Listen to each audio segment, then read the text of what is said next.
کون سے ایشوز ہیں جس پہ حکومت اور اپوزیشن کو اکٹھے ہونا چاہیے؟ کئی سارے چیزیں جس میں سے بات ہو سکتی ہے وہ یہ کہ ہم یہ سمجھتے ہیں ہم نے تو کیا ہے اور بارہا ہم نے on the floor of the house یہ کہا ہے کہ آپ ہمیں ٹائم نہیں دیتے، ٹائم دے بھی دیے تو ہمیں میوٹ کر دیتے ہیں اور پوائنٹ آف آرڈر پہ نہیں بولنے دیتے، بات کرتے ہیں پی ٹی وی پہ میوٹ کر دیتے ہیں، پی ٹی وی پہ بھی میوٹ کر دیتے ہیں اور وہ بھی پی ٹی وی پہ آبویسلی وہ میوٹ کر دیتے. دا ون کوسچن از جو اپنے پرسنل انٹرسٹ کے لیے لیجسلیشن کرتے ہیں، this is one of the most.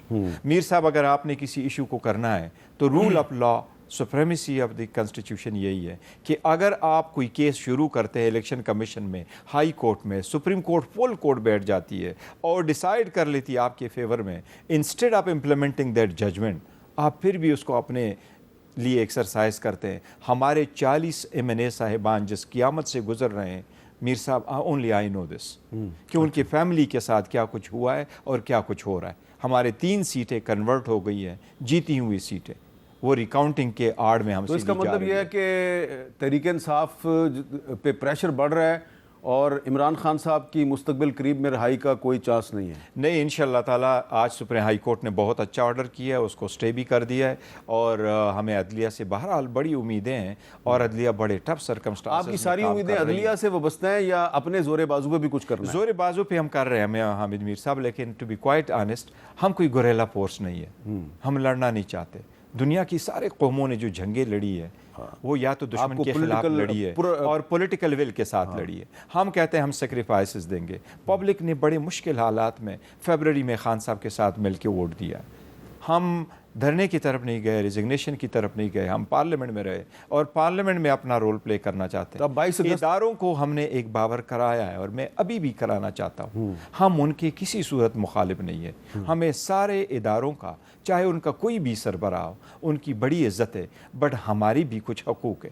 اگر آپ ہمیں اسپیس نہیں دیں گے پولیٹیکل اور سسٹم میں آتے ہوئے بھی آپ ہمیں سسٹم سے باہر نکال رہے ہیں تو خلق خدا پھر بولے گی. تو 22 اگست کو تحریک انصاف اسلام آباد میں جلسہ کرے گی انشاءاللہ تعالی. ہم جلسہ کریں گے. آپ پہلے بھی کہتے رہے ہیں کہ کریں گے. اس مرتبہ ہائی کورٹ نے ہمیں این او سی بھی دی ہے. یہ خان صاحب کی انسٹرکشن تھی. خان صاحب کے انسٹرکشن یہی تھے کہ جی آپ این او سی کے ساتھ جلسہ کریں. ہم نے ریکویسٹ بھی کی ہے، ہم نے آج بھی ٹائم مانگا ہے چیف کمشنر اسلام آباد کے ساتھ ملنے کے لیے کہ ہم ان کے پاس جا کے کہیں کہ یہ ہمارے روٹ ہوگا، اسی طریقے سے ہم آئیں گے، آپ ہمیں فیسیلیٹیٹ کریں. ہمارے لوگ پرامن ہوں گے. ہم نے وہ ریکویسٹ کیا، وہ بالکل پرامن ہوں گے. جس طریقے سے ہم نے جلسہ پرامن جلسہ کیا ثوابی میں، it will not be different from that, بالکل پرامن ہوگا. لیکن ثوابی کے جلسے کے بعد آپ کی پارٹی کے پنجاب کے پریزیڈنٹ حماد اظہر صاحب جو ہیں، انہوں نے لاہور میں ایک اپوائنٹمنٹ ہوئی تو انہوں نے استعفیٰ دے دیا. حامد میر صاحب جو یہ والے مسئلے، میرا خیال انشاءاللہ آج ابھی ہم نے ایک فیصلہ یہ کر لیا ہے کہ ہمارے جو لوگ ہیں ان کے ریزگنیشن کا باقی پبلک میں نہیں آیا کرے گا انشاءاللہ. اچھا، یہ نہیں ہوگا آئندہ. اور جہاں تک حماد اظہر اور یہ جو شکیل خان صاحب جو صوبائی وزیر حماد اظہر صاحب ہے، اس نے بڑا اچھا کام کیا ہے اور ہم کریں گے، لیکن وہ ایکٹنگ پریزیڈنٹ ہے.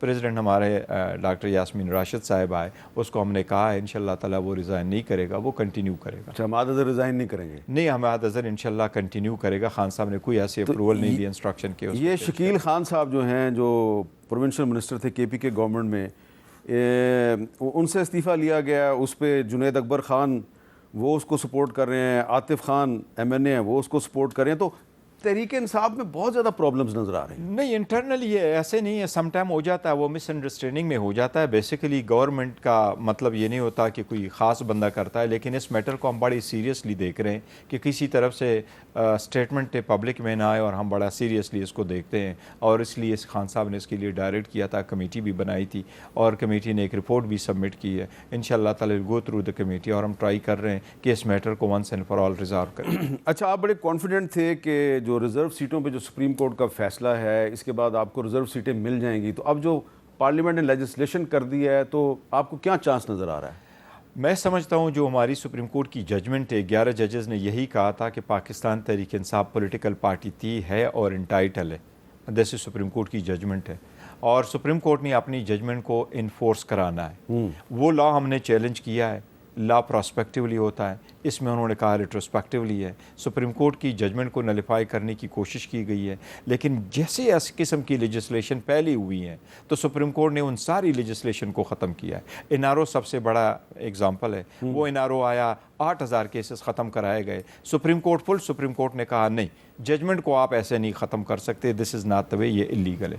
سندھ ہائی کورٹ میں ایسی ججمنٹیں آئی تھیں، 3 لا پاس ہوئے تھے، سپریم کورٹ نے ان کو ختم کر دیا تھا کہ اس قسم کی لیجسلیشن کر کے پارلیمنٹ کے پاس رائٹ ضرور ہے لیکن ان اکارڈنس ود لا انہوں نے کرنا ہے۔ سپریم کورٹ آئین کی کس قدر انٹرپریٹ کرے، لا یہی ہے کہ سپریم کورٹ جو انٹرپریٹیشن آئین کی کرے وہی انٹرپریٹیشن ہے، پارلیمان کے پاس اختیار نہیں ہے کہ وہ یہ کہے کہ اس کی انٹرپریٹیشن یہ ہے۔ تو اس لیے ہمیں امید ہے انشاءاللہ تعالیٰ کہ سپریم کورٹ یہ سیٹیں ہمیں دے گی۔